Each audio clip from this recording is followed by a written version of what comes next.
Thank you so much for joining us. My name is Mary Cole, and this is the Thriving Writers podcast for writers poised to achieve their next big breakthrough. Please enjoy this episode and consider joining us over at the Thriving Writers community at thrivingwriters.com. Welcome, everybody. With me, I have Jessica Faust from BookEnds Literary, a giant in the field. You have been at this for quite a while. I usually hate it when people introduce me and I have to sit there just smiling for it. So, why don't you tell us a little bit about where it all started for you? And your agency is just huge. You have so many people working with you, so many wonderful clients, illustrators, authors. You represent everything. Tell us more about just how it all came together and what your mission is as an agent and an agency president. Sure. So we opened our doors, it was 25 years ago last year. So we're in our 26th year. I had started on the publishing side of publishing. So I worked for Berkeley Publishing at the time, made a couple transitions to Wiley and Macmillan, and ultimately just thought I would go out on my own. Realized I could have more fun and do a larger variety of books, sort of everything that interested me, instead of what I always say, instead of be confined by what that particular publishing house could publish. I think that at some point, Bookend just started growing on its own. So I think we're now at 12 agents. And we do represent fiction and nonfiction for adults and children's markets. Pretty much everything. I think there are a few genres we don't tap into, but board books, picture books, middle grade, YA, and adults on all sides. We have a full service global rights market, performance rights. So in addition to our agents, we have a support staff and rights departments and things like that. So we don't just represent the books, we represent all licensing possibilities for the books. So I'm actually putting together a course right now about how to work with your agent, how to be a good client, how to weather the ups and downs. So all of the stuff that happens after, and that's actually something that has come up there, which is some agencies outsource to co-agents for film, for foreign rights, merchandising, all of these things. But it can be a real boon to have those people within an agency sort of working synergistically to exploit all of the possible rights, which is something a lot of writers don't think about when they're just Right. on the hunt for an agent. Right. And we do use co-agents. I think most agents do. It's just that we have one person who has all those relationships with the co-agents, who travels to all the fairs. When we were a smaller agency, the agents did that themselves, the working with the co-agents. So I think we have, now that we've grown, a larger focus on the importance of those rights, and the ability to hold on to them and sell them. I think even for us, when we were a smaller agency, it was harder for individual agents to be selling the primary rights, the original book rights that we all think of when we're making a book deal, and then also handle those. I know some agencies do it really well, but I do think that's important to know how those rights are handled when you sign with an agent. Yeah. And you said, so obviously when you are at Wiley or whatever, you are beholden to the imprint, the publisher's discretion, the direction of the list. When you struck out on your own, what did you find yourself suddenly free to pursue and have fun with? And have your tastes changed over the years? Like what is your specific sweet spot as an agent? And do you still take clients at this point, or do you just preside? Yeah. No, so when I started out at Berkeley, Berkeley was primarily a mass market publisher at the time. I did a lot of romance and mystery, and I was able to do some mass market nonfiction, which no longer exists at all in the world anymore. Um, and when I moved over to Wiley and Macmillan, it was only nonfiction. So I had given up my fiction list to make that move. And I liked all of it. So I liked the ability to do a lot of it, which means that as an agent, I am doing romance, I'm doing mystery, I'm doing suspense, I'm doing thrillers, but I also have a strong business book list, which even if I was at a publisher that did fiction and nonfiction, which doesn't exist as much anymore, a business book list is very specific, tends to be very specific business imprints. So I wouldn't be able to do that.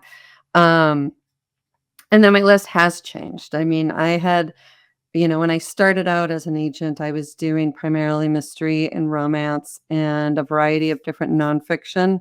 Um, I had inroads into the Dummies Guide series and the Complete Idiots Guide series, and a lot of those books really helped us establish the agency.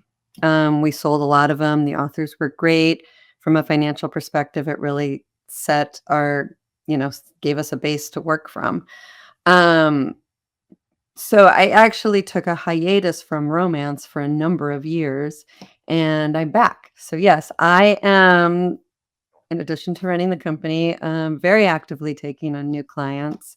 This year I have sort of some big goals to take on some new clients. I think I have a list over there. I think I've taken on 4 this year already. Yeah, and I think especially because I had taken that break from romance, I have some holes in my list there. The market. Well, romance is back, to your point, and I feel like I overtalked you just as you were about to go No, there, you're fine.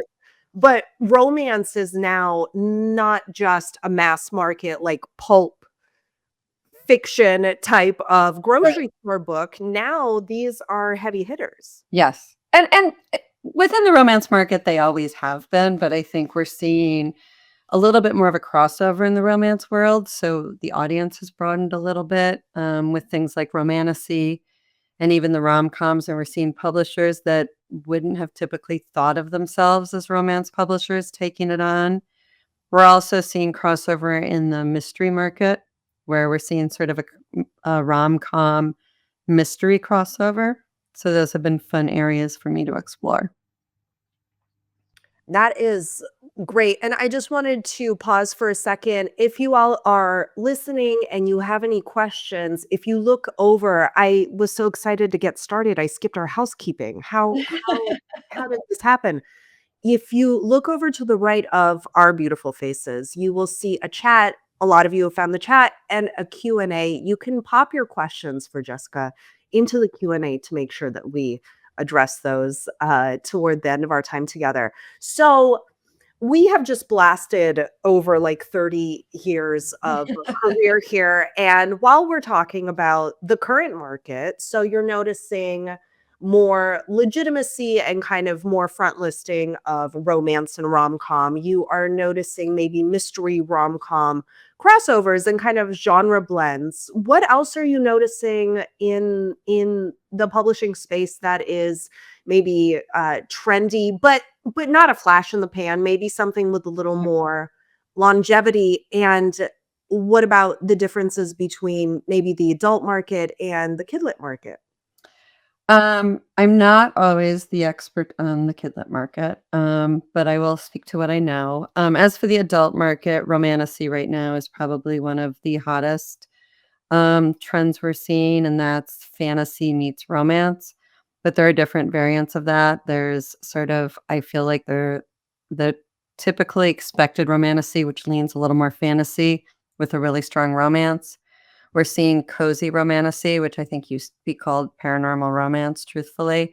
And that tends to be a little bit lighter on the fantasy aspects. It might be more real world with speculative elements.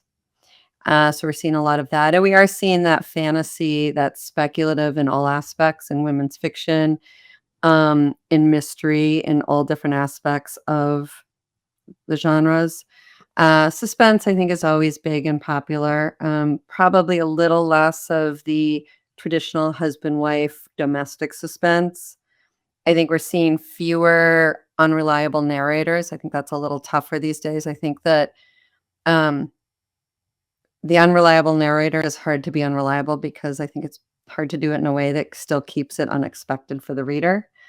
Um, I think what we're seeing most in Kidlit is, the markets have become a little tougher across the board. Picture book, YA, middle grade, it's just been I think that publishers have pretty strong lists right now, so it's really getting harder to sell in a debut author or somebody new. Um, I think that comes and goes in all genres, so if it doesn't say anything permanent about where those are books that are always going to be around, but we are seeing that a little bit across the board, and a lot of our kidlit agents, while still doing kidlit, have maybe been expanding their lists into the adult market a little bit.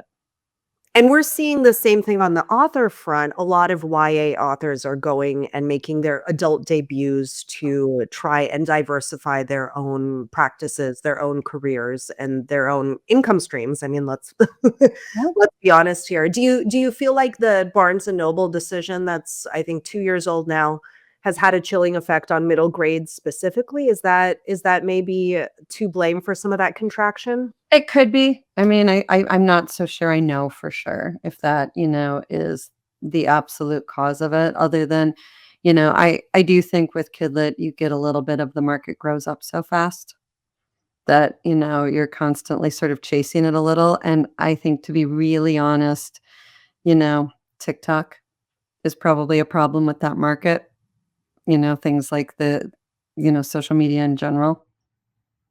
So, what do you mean? It is driving the audience into, or I mean, I should say, it's not where kids are congregating en masse legally or are allowed to be, so Book Talk has more boosted adult titles? Well, I think actually kids are distracted, they're not reading as much. Gotcha, gotcha. Kids middle grade kids would sort of voraciously read, and now I think maybe a kid who read 12 books a year might only be reading 6 because they're lost in TikTok and others. There's just other things to pull their attention away from books a little bit. Do you think that plays into it? Um, I do think Book Talk has been incredibly successful across the board. It definitely seems to play into more of the YA romantasy. There are certain markets that, seem to have more success with Book Talk. It's always tougher to market to those younger audiences anyway. Somebody asked me in private, Claire, so 2 years ago now, Barnes& and Noble announced that they would stop, kind of across the board acquiring hardcover middle grade. They would leave it up to the discretion of individual buyers and individual stores, and that had a really chilling effect, I've found, on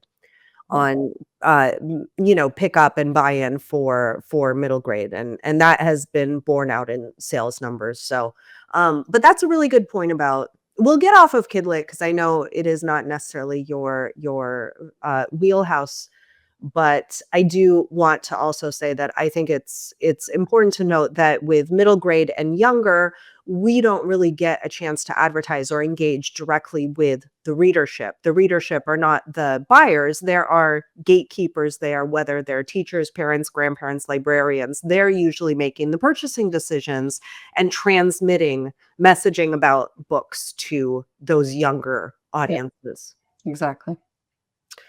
Okay, so I had actually in the chat, somebody asked about Kidlit trends, but I'm gonna expand this out. In publishing, how long do trends really last? I mean, I've been around long enough that things are very cyclical to me. I've seen things come back around and back around and back around, like vampires are back, for Right. example.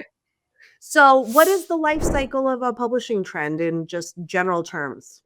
No idea. I think it depends on the trend. I mean, I think we have things that come along as a trend, and they could, vampires were around for years and years and years. And then there was a huge drop off where it was nobody was buying them. But I think that back when I was still working at publishing houses, chick lit came along and was a huge trend, but really died out very fast compared to something like vampires. But then it also reinvents itself. I think chick lit has become new adult, New adults and kind of and upmarket women's fiction.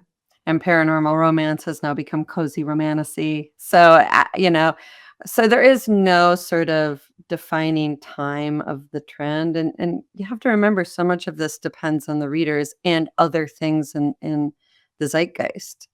You know, a movie could come out that all of a sudden sparks a trend in books or something like that. So, that's why we always say don't write to the trends. We don't know how long they last. We don't know when they'll come back, all of those things. But yeah, there's no real timeline because everything's so different. Which is a perfect segue into something I've really wanted to ask you because we were already sort of talking about it. What do you make from the zeitgeist about this focus on cozy, lower stakes? I have my theories, but I would love to hear what you attribute the cozy lean to. I think that honestly, where we are in the United States as a country and politically and sort of the general mood of people, create, honestly, politics, world events play a lot into our reading. And you saw it during the pandemic too, when people were really reading a lot. I think when people perceive that we're living in darker times, when the economy is struggling, people tend to read more and people often go to lighter things. They want joy, they want happiness, they want things that, aren't as dark and bloody and gory. It's not always an exact predictor, but they do say that, I believe, about car colors too. During certain economic times, colored cars sell more versus black and white cars. Because people just need that color in their lives no matter Yeah. how they get it. Yeah. So I think that if anything, what we're seeing this year is people sort of gravitating towards joyful, peaceful things. Although conversely, I have also seen kind of a mini bump toward dystopian as well. So it could also be a way of processing some of those anxieties and feelings. Well, horror is really big right now. And we're seeing horror having a revival in a way that we probably haven't seen in 25 years. And in fact, publishers are starting horror imprints. So, yes, I think it can go both ways at the same time. So we're talking about trends, and I know that a lot of writers feel like agents. They read, they scout in the slush pile, but a lot of your work is actually getting to know various imprint tastes, various individual editor tastes, scouting the zeitgeist, so to speak, keeping an eye on other media to sort of always keep refining your idea of what you can sell and what you should maybe keep an eye out for in the slush pile. So can you talk a little bit more about your sort of future forecasting activities? Um, yeah, I don't know if it's so much future forecasting, but yeah, we're always keeping an eye on trends in all media, movies, books, um, TV, and knowing what people are talking about and what's big.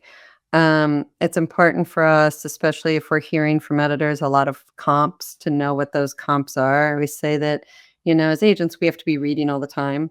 If I hear from editors, 2, 3 different people tell me they want something similar to one particular book, and I don't know that book or haven't read that book, I need to at least read a section of it. I need to understand what that book is and what the appeal is. Um, and then those are conversations I'm gonna be having with my authors, but also what's not working anymore, what editors are saying they're not looking for more of. Right now, I have historically represented a lot of cozy mystery authors. And the cozy mystery is sort of the modern Agatha Christie. They typically had, you know, hooks that were like a librarian or a cupcake owner or, a bookshop owner, whatever it was, but cozy. I always said it was people who like to drink tea and sit under the Afghan that they crocheted and with their cat by their side and all of these lovely cozy things. And that market for the last few years has been shifting. And so as I've been watching that happen, I've been having conversations with my clients who write that about, hey, listen, I've been looking at your numbers. I see your numbers are dropping. I think we're going to have to start thinking about what's going to be next.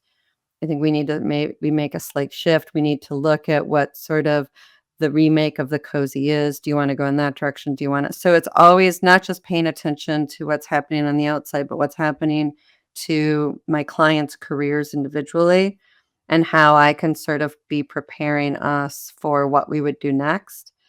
And for every client, that would be different. Some may want to do a complete shift. Some might not be able to. Some might really feel this is my zone. This is where I belong. So, so there's a lot of sort of things that go into those conversations.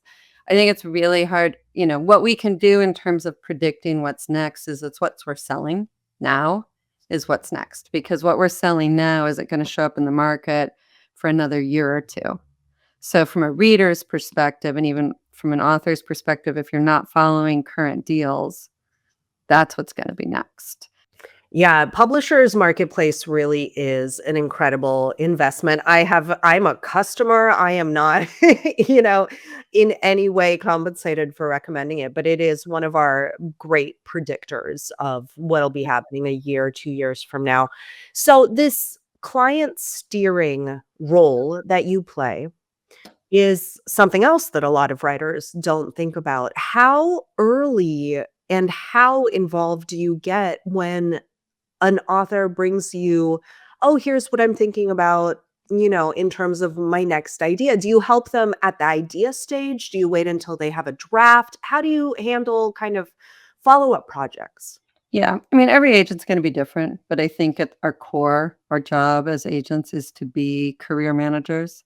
And that starts from that first book that we submit, even our negotiations in the contract have to be part of a discussion of what's your vision? How can we make all of that happen so that we're not contractually locking you into something that's going to, you know, make it difficult farther down the road. And then, yes, I like to know what your ideas are. I don't want my clients writing things if I don't think it's something I can sell. So from an idea stage, I like to know right up front, yeah, that sounds great. Let's do that. And then there will be different areas of how much do we need to write? Where do we go with this? That being said, I like to sort of give my stamp of approval, for lack of a better term, on that idea before you start writing. But I don't want to see whatever product we need, whether it's a full manuscript or a partial, until the author feels it's, I always say, ready to go on bookshelves.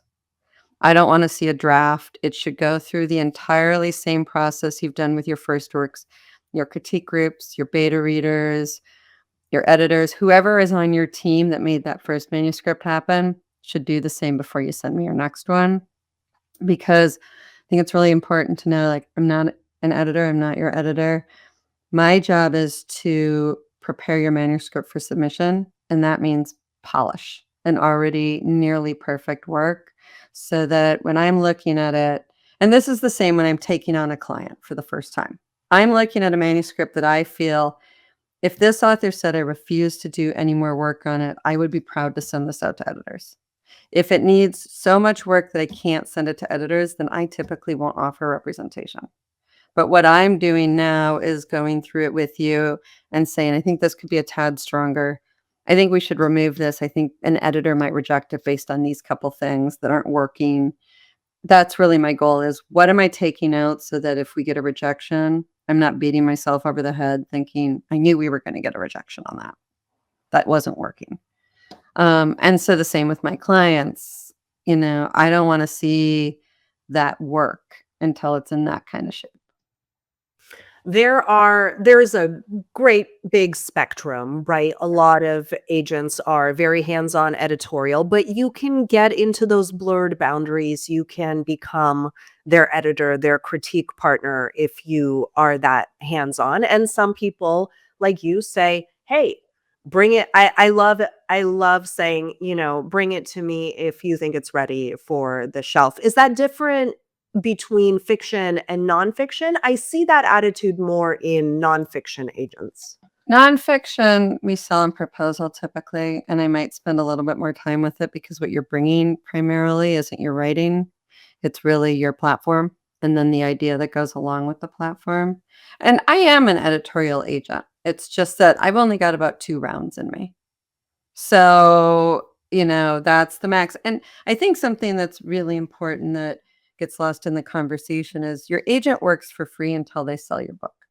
So, for a lot of people who are really trying to establish themselves in the business and want to make a career out of this, to spend 6 months on a client manuscript with a client is 6, and if you're doing it with multiple clients, that's 6 months of free labor. And agents, none of us are gonna last in a career if we're doing months and months and months of free labor in any career. So that is something that we talk about here a lot, sort of what's that balance of how much work we can do, versus, and what is our role in that? And it is, I think most everybody here is editorial agents, but there's a limit to how much editorial work we can do. Yeah, and that's actually why I left agenting because I was like, "Wait a minute, I love doing editorial work, but I can get paid to do editorial work? This is crazy." Yeah, Karen Solom, who is a real mentor of mine, worked at HarperCollins for years and then became an agent. And I remember she said, I don't want to do the editorial work anymore. That's why I became an agent. And that, for me at the time, I was an editor. I was really shocked by that. But then as I learned the business, that made more and more sense to me. A lot of writers in the slush have these, I think, unmet expectations that it is the agent's job to respond to their query and give them feedback because I've heard that's a complaint that I've heard over and over, like, "They rejected me, but they didn't even help me," but that is not the job. It's not the job and it's actually not practical. And I will say it's also not in the best interest of the author. So I do believe that it is maybe not a responsibility, but I do believe agents should respond to queries. It's a policy here at Bookends. All queries should be responded to. I hope within a timely manner, but I know some agents struggle with that. But it is a policy that we respond to everything. I just think that it's part of relationship building. It's generally what I ask, and it's really not that hard, especially with Query Manager. It's a pop down, it can be sent. However, even if we request a submission, and I will do that, I think rejecting on a query is really, we can just say a lot of it's personal. A lot of it's, this pitch didn't grab me. And I always compare it to shopping in the bookstore. Why didn't you buy that book? If you can you imagine if you had to explain to every author why you picked their book up off the shelf and then didn't buy it? Um, it would be the same thing. But for submissions, I understand where authors get frustrated.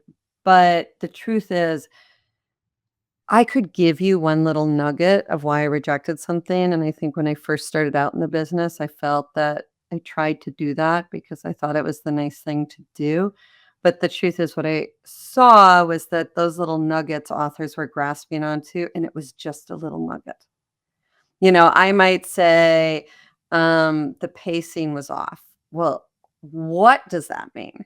And there is so expansive, but also if I say something simple like, I didn't like the character, the author will say, well, I could fix that. But it's more than that.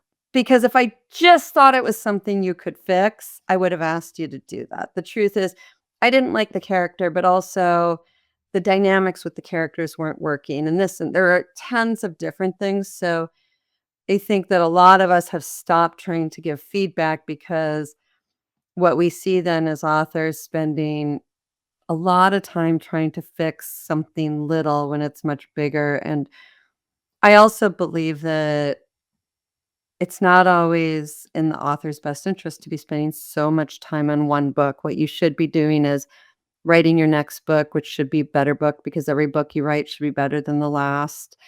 And if you are getting any sort of feedback that resonates, even if it's from critique partners or something later, take that and put it into your next book, but you got to move on. The author has been working on one book for 10 years. I'm looking at that and going, well, how are we going to have a career with this? I couldn't agree more. My big reserves of empathy are for people who come to me for editorial advice, but they're like, I've been working on this for 20 years.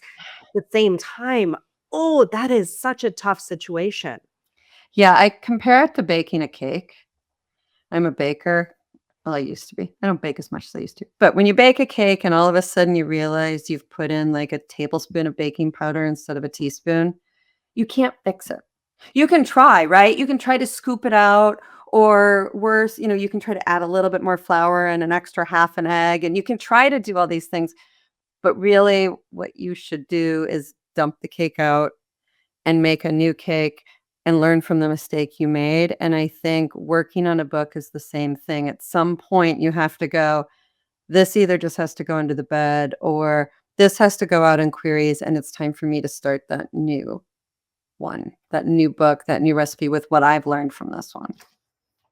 I'm a bit of a swearer, and I had my graphic designer make a sticker with a lovely floral motif and like that wedding font that was everywhere like 5 years ago, and it says, "Don't be fucking precious." Yeah. Because I do want writers to sort of, stand up for themselves and believe in their projects. Yeah. But at the same time, if you cling that cake's not gonna be very good to eat, and you are not gonna be learning and growing as much as humanly possible, so it's really I love the image of just the cookie isn't meant to go, abandon Right. and start anew. And one of my policies, personal policies as an agent, and this doesn't necessarily stand for all the bookends, and I know this is different from a lot of different agencies' policies or agents' policies, is, and I will say to all my clients, if we get a revise and resubmit request from the editor, or we're getting a lot of the same feedback, we're not going to do revisions. I really feel, first of all, 99% of revise and resubmits don't get bought. That's true. I feel like it's become a new thing. When I started out in this business, it was not something I didn't even know what an R&R was. People would come to me and go, "I got an R&R," and I was like, "I have no idea what that even is." That's how new that is to the business. But my belief is that editors wanna be nice, so they give an R&R, but what they're doing is having the author do free work that's not usually amounting, and then what's happening is authors are putting aside the book that I could submit next, that's now not ready because we've spent all this time in R&R that I don't sell anyway. But I believe what we have to say is, I will take all the feedback we get from editors and I will say, "Hey, while you're working on that next book, keep in mind that what we're getting from a lot of people is the pacing's too slow, so we need to keep that in mind with your next book."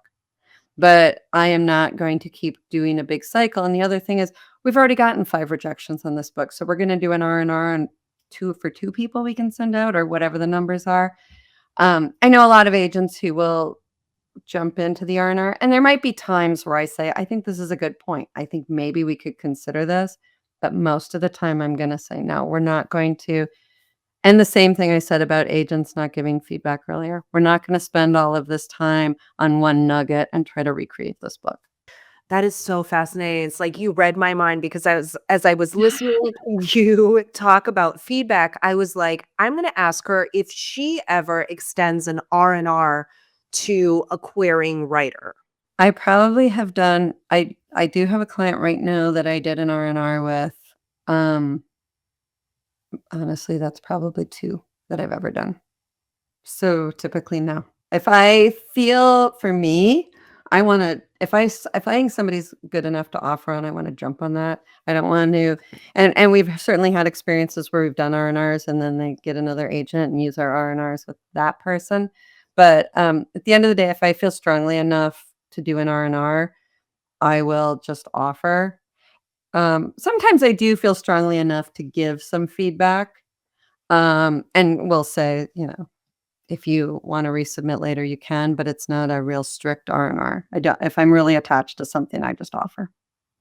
That's a really good point because, as you say, most R&Rs, whether it's the agent giving the writer a revise and resubmit letter, whether it's the acquisitions editor giving the agent and writer a revise and resubmit, they don't end up panning out. And I would imagine that any agent who values a writer's time won't want to see them go and make a huge revision based on one perspective. Maybe it takes them a year and a half. They did all this work, and then what? You're like, I'm still on the fence. Sorry about that. Well, the other problem is I could have found that book somewhere else. So let's say I was really excited by your cozy romantasy that, was set in, I don't know what, a coffee shop. I just sold something like that. Gave you an R&R, but then 2 months later, I get that same idea from somebody else. Obviously, it's a different book. By the time you come back, I could be like, "Oh, I just sold something too similar to this," or the market has shifted so much that I can't sell this anymore. And now you spent a lot of time on a book that, you know, is now not marketable.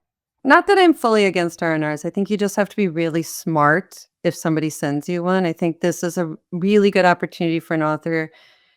I think every author jumps on it, right? Because they think, "Oh, this is my chance." But I think that the author really has to take a step back, look at the notes, and think, "Do I think I can take these notes? Do I see in these notes what the agent or the editor sees that's gonna make my book better? Or am I just trying to do exactly what they say to try to sell the book?" Because with any revision, whether it's your editor, your agent, or an R&R, if you don't see how to make that work in your book, it's not gonna work. And I think too many people just grab onto, "This must be the magic thing I need to make this happen." And that's not always the case. Often it's not the case. I have seen editorial clients and clients when I was agenting get one piece of feedback from one editor or one agent or whoever they're on submission to, and it says, maybe we need to add some conflict with the best friend character. And that email has been read for 2 minutes and they're already going spelunking in their manuscript. They're like, okay, let's do this. I have my revision hat on, and sometimes it's about the sum total of the feedback and it's what you resonate with. You don't have to jump the second a gatekeeper says jump and revise. And I would also say none of those revisions are one scene. A lot of people think, "Oh, if I just add it to this one scene." If somebody is asking for a revision like that, it's the whole book. You need to consider, how will this change work in the whole book? Because if you're not making a full whole book revision, especially for an R&R, then you're not doing enough to get it sold. That's really, really an excellent point. One of the types of writers that I struggle with personally are the box checkers, the ones that, complete the Save the Cat beat sheet. For example, not to pick on Jessica or Save the Cat, right? It's an amazing resource, but they or do the thing. They tick all the boxes. They are the perfect student, right? On a roll, Yeah. gold star, all of that. But they don't do more than that. They don't pull the natural extension of the revision through. Yeah, exactly. Exactly. It's revision is sort of, you do have the letter of the law when you get feedback, but I think you're saying zoom out to the spirit and try to understand what the spirit of the feedback is telling you. Exactly. Exactly. And have the vision. And if you don't have the vision for what that feedback is gonna do for your book, then you can't do it. It's as simple as that. Don't do it. Don't waste your time. Move on to your next book. Let it go. So going back to cozy actually is one of our questions. Lori was wanting to know, what direction is cozy shifting in? And I heard you say, "Oh, cozy is kind of on the up and up, it's being trendy," but then cozy mystery specifically seems to be sunsetting a little bit. Yeah. So can you dive into that seam a little bit? So, cozy romantasy, which is more of a paranormal, fun, light in this world, is rising. So, the word cozy is okay. But the cozy mystery, as we've known it, has really, the only authors, as far as I can see, who are really still writing are the ones with really established series. It's really hard for anybody to do anything more or continue on. It has to be super established. So I'm calling it the reimagining of the cozy mystery. And the comps I'm using are the Richard Osman, the Thursday Night Murder Club. That these are the comps that are also coming from editors. The Maid is one that has sort of been part of this reimagining. Also, books like the Finlay Donovan series, which are fun. But I think at the end of the day, the big difference with all of these is these are books that the main point of the story isn't all 100% the mystery and then the cute town it's set in. These books tend to have sort of richer storylines. Um, the rom-com cozy mashup is something I'm seeing a lot where the romance plays almost as big of a role as the mystery solving. So, the traditional cozy mystery as we know it, I think was very much like the category romance, the Harlequin category romance. It had one mission, which is there is a dead body, and our amateur sleuth is going to pair up with their quirky friends and solve the mystery. The category romance were very much we have our romance trope, we have our hero and our heroine, and they're going to hate each other, fight, fall in love, and the end. But I think when you look at the single title romance, there's a lot more going on. There's the character's own personal journey along with the romantic journey. I think this is what we're seeing in the reimagining of the cozy. You know, there tends to be more of this personal journey, these expanded storylines in addition to the mystery. So I hope that explains it. But I think the best thing I can say is read the comp titles if you've read them. Don't just tell me you don't like them, but also read them with an eye towards how is the story built different than what the traditional story mysteries or cozies that we've known of.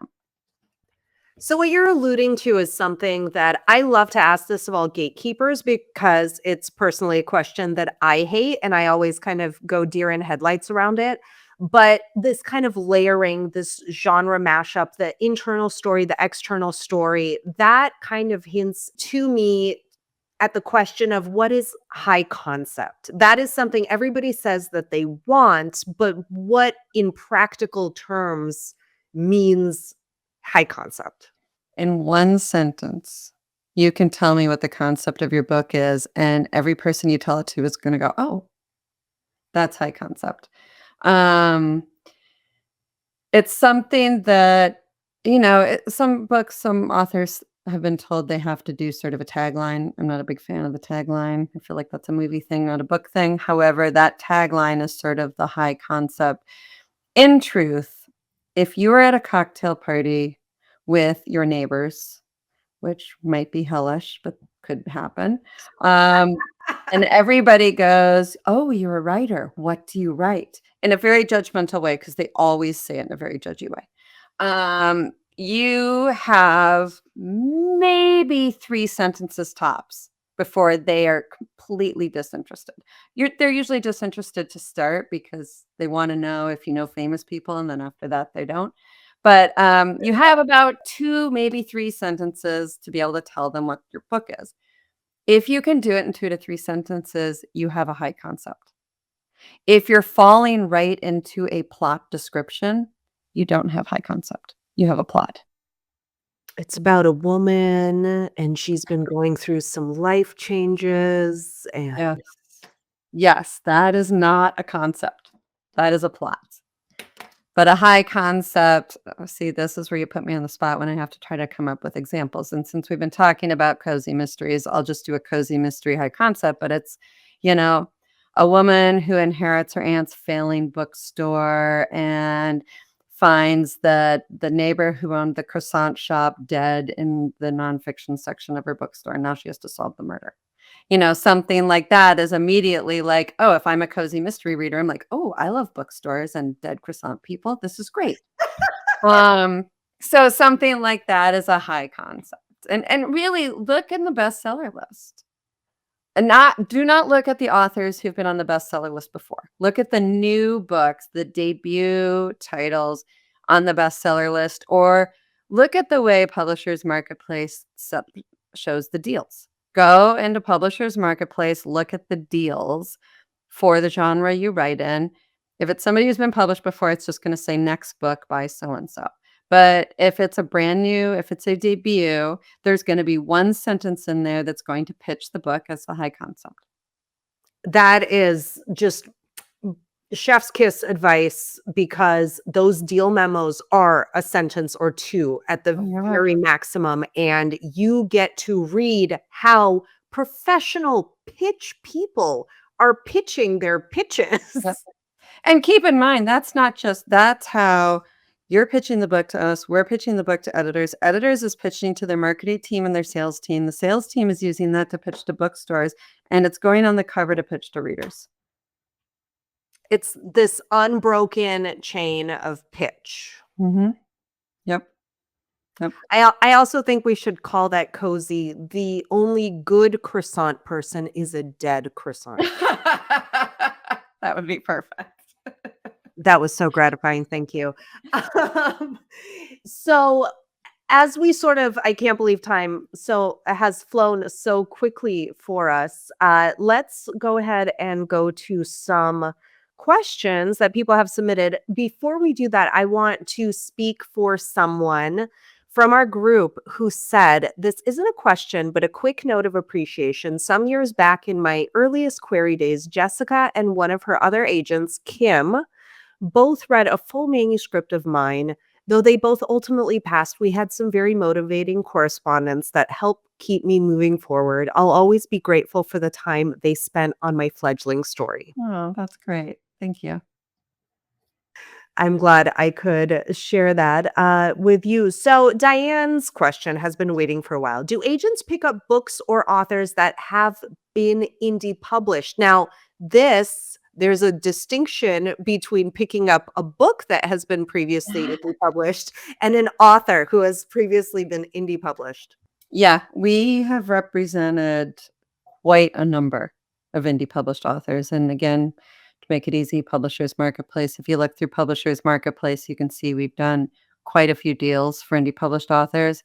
In some case, selling their next book. In some case, being able to take their indie published works traditional. Sales are a big portion of that. You have to have the sales. If you publish an indie book, your sales aren't good, and you think you should get an agent now because it didn't do as well as you want, I'd work on your next book. You're not gonna be able to take that book out. You've already sort of proven it doesn't have a market.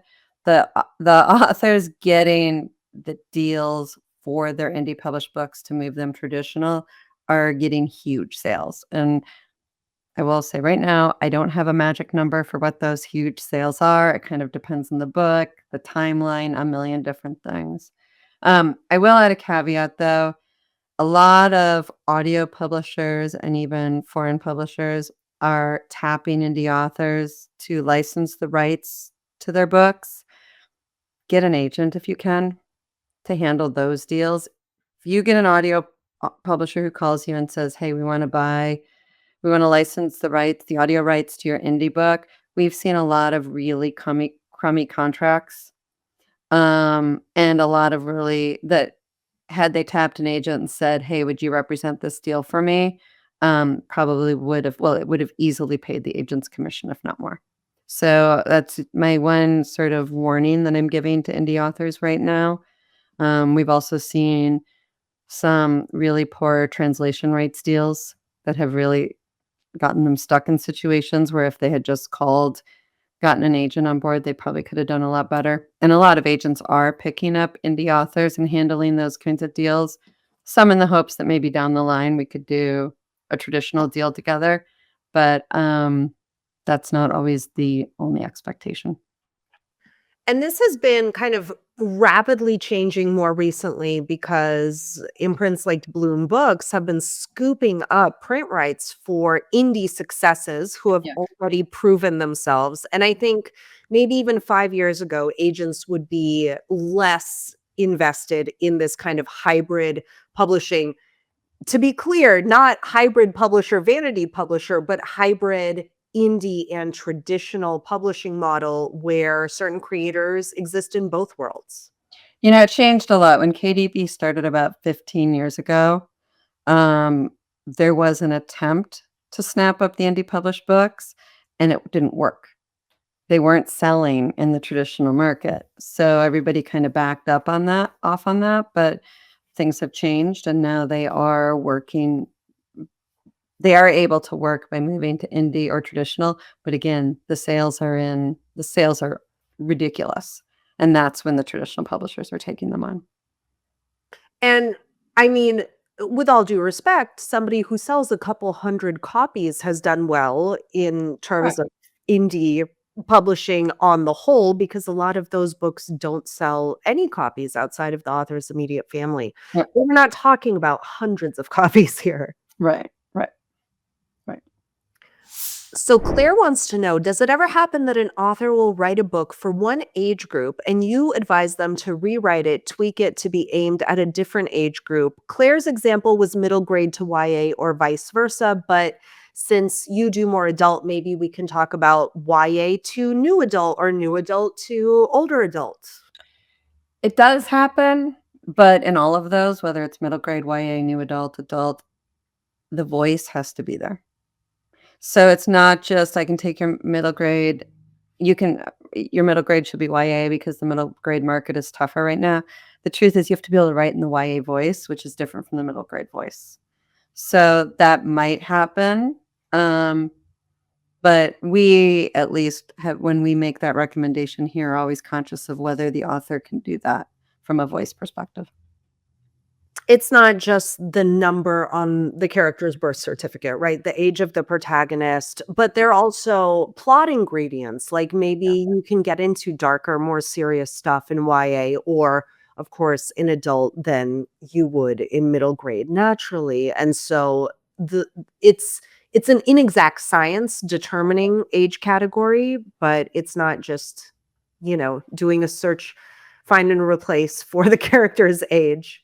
Typically, when we do it, it's because they've written, let's say, a YA, but the voice is fitting for something else.